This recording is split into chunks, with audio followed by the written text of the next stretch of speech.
आज मैं आपके साथ दूध और चना दाल की इतनी बढ़िया रेसिपी शेयर करने जा रही हूँ जिसे आप देखकर कहोगे कि पहले क्यों नहीं बतलाया।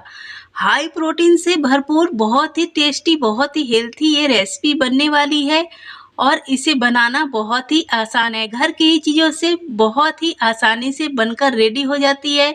तो चलिए बिना देर किए रेसिपी को स्टार्ट करते हैं।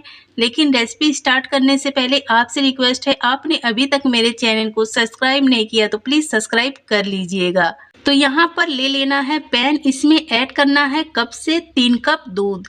ये दूध बिल्कुल फुल फैट है, तो मैंने गाय का दूध लिया है, तो आपको फुल फैट दूध ही यूज करना है। तो ये दूध 3 पाव हो चुका है, तो इसे गर्म होने के लिए छोड़ देंगे। अभी दूध में उबाल आने लगे हैं, तो इसमें ऐड करेंगे हम चना दाल। तो यहाँ पर मैंने छोटा वाला चना दाल लिया है, जिसे मैंने अच्छी तरह से धो लिया है। 1 कप से 1 कप चना दाल है। आपको कोई भी कप या कटोरी ले लेनी है, उसी से सारी चीज़ों का मेजरमेंट कर लेना है। यहाँ पर अब मैं इसमें ऐड करूँगी 2 इलायची और इसे हम ढक कर छोड़ देंगे 2 घंटे के लिए।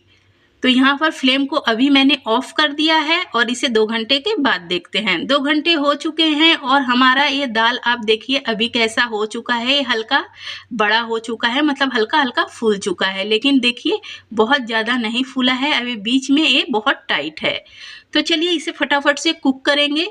तो इसे हमें लो टू मीडियम फ्लेम पर ही कुक करना है, हाई फ्लेम पर कुक नहीं करना, और इसे कंटिन्यू चलाते हुए सूखा होने तक कुक करना है। अभी आप देख सकते हो बहुत कम मात्रा में इसमें दूध बचा है और दाल हमारा सूखा हो चुका है।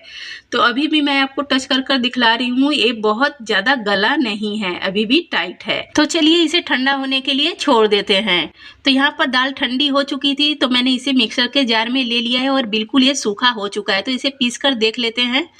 तो इसे मैंने 2 बैच में पीसा है, ये सूखा सूखा नहीं पीस रहा था, तो इसमें हाफ कप दूध मैंने ऐड किया है। तो आपको अपनी आवश्यकता के अनुसार इसमें दूध ऐड करना है और पूरा गीला नहीं करना है। आप देख सकते हो ये कैसा पीस कर रेडी हुआ है और इसमें बिल्कुल भी दाने नहीं होने चाहिए, बिल्कुल महीन सा इसे पीस लेना है। तो सबको मैंने निकाल लिया। अब चलिए इसे फटाफट से ऐड करेंगे कढ़ाई में। तो यहाँ पर मैंने पैन को रख दिया था गर्म होने के लिए और मैंने कप से ले लिया है पौना कप घी। तो घी का आधा से ज़्यादा हिस्सा अभी ऐड कर देंगे और दाल को ऐड कर देंगे। इसे मिक्स करते हुए लो टू मीडियम फ्लेम पर हमें भूनना है। बहुत ही अच्छी तरह से इसे हमें भून लेना है। तो यहाँ पर अभी इसे भूनते हुए मुझे 8 मिनट हो चुके हैं और आप इसका टेक्सचर देख सकते हो। जैसे जैसे भूनेंगे इसमें बहुत अच्छा सा कलर आएगा और इसका टेक्सचर इससे भी अधिक चेंज हो जाएगा। तो अभी 8 मिनट के बाद हम इसमें बाकी का घी ऐड करेंगे, जो घी हमने बचा कर रखा था। तो सारा घी ऐड कर देना है और फिर से इसे और 8 मिनट तक हमें लो टू मीडियम फ्लेम पर ही भूनना है और कंटिन्यू चलाते हुए भूनना है।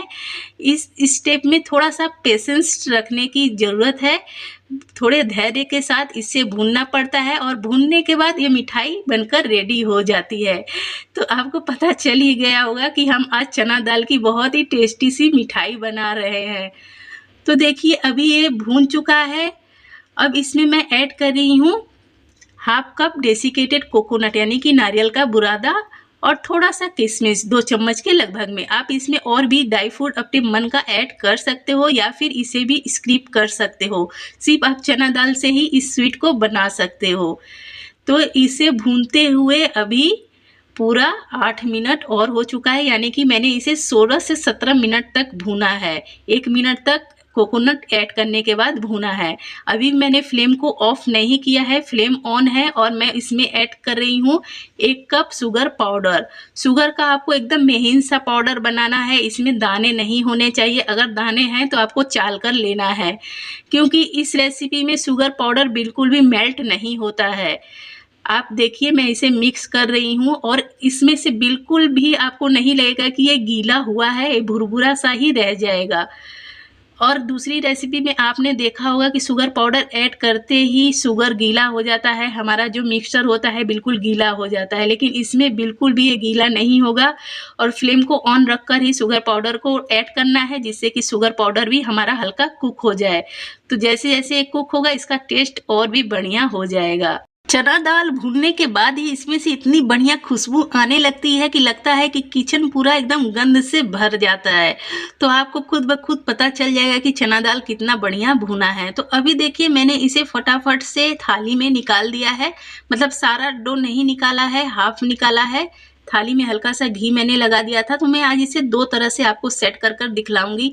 आप इसे अपने मन चाहे पीसेस में किसी तरह से भी सेट कर कर कट कर सकते हो, और ये इतना बढ़िया बनकर तैयार होता है ना कि आप खाओगे ना तो आप खाकर यकीन नहीं कर पाओगे कि इसे आपने चना दाल से और घर पर बनाया है। तो यहाँ पर मैंने टिफिन के ढक्कन में घी लगाकर इसे कट कर लिया और देखिए कितनी आसानी से ये निकल गया और कितना ये प्यारा देखने में लग रहा है। तो चलिए इसे थोड़ा सा सजा वजा देते हैं। तो यहाँ पर मैंने थोड़े से काजू और बादाम कट कर कर ले लिए हैं और इसे मैं थोड़ा सा गार्निश कर दे रही हूँ कि देखने में ये प्यारा लगे। ये बिल्कुल ऑप्शनल है, मिठाई रेडी है, आप कट करिए और खा जाइए, लेकिन मैं इसे थोड़ा सा सजा कर कट कर रही हूँ। आप इसकी कटिंग को देखिए कितना सॉफ्ट और कितना मतलब मुंह में डालते ही घुल जाए, इतनी प्यारी ये मिठाई बनती है।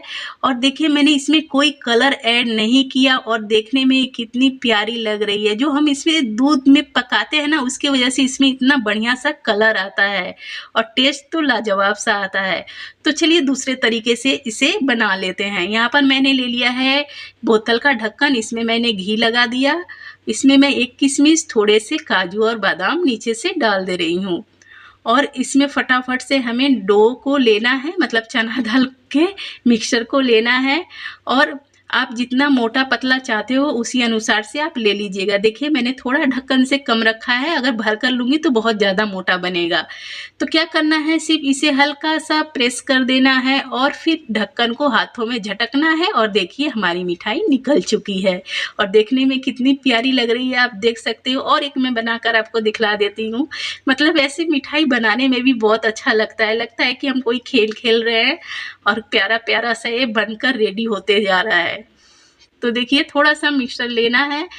तो यहाँ पर आप ऐसे भी बना सकते हो या फिर आप इसे थाली वगैरह में सेट कर कर इसे आप काजू कतरी की तरह कट कर सकते हो या फिर आप बर्फी की तरह पीसेस में कट कर सकते हो। मतलब ये इतनी बढ़िया मिठाई है ना, आप इसे कैसे भी कट करो, कुछ भी करो, मतलब ये बिगड़ने वाली नहीं है और इतनी बेहतरीन ये बनकर रेडी होती है, आप देख सकते हो। तो चलिए इसी तरह से मैं सारी मिठाई को बना लेती हूँ। तो यहाँ पर मेरी बहुत ही प्यारी प्यारी, बहुत ही हेल्थी, बहुत ही टेस्टी सी मिठाई बनकर हो गई है तैयार और 1 कप दाल से देख सकते हो कितनी सारी मिठाई बनी है। इस मिठाई को बनाकर आप 1 हफ्ते तक फ्रिज में स्टोर कर कर रख सकते हो। अगर आपको मेरी ये रेसिपी पसंद आई हो तो प्लीज मेरे चैनल को सब्सक्राइब कीजिएगा, लाइक कमेंट शेयर करना मत भूलिएगा। मैं ऐसे ही प्यारे प्यारे रेसिपीज लेकर आती रहूंगी। Bye bye.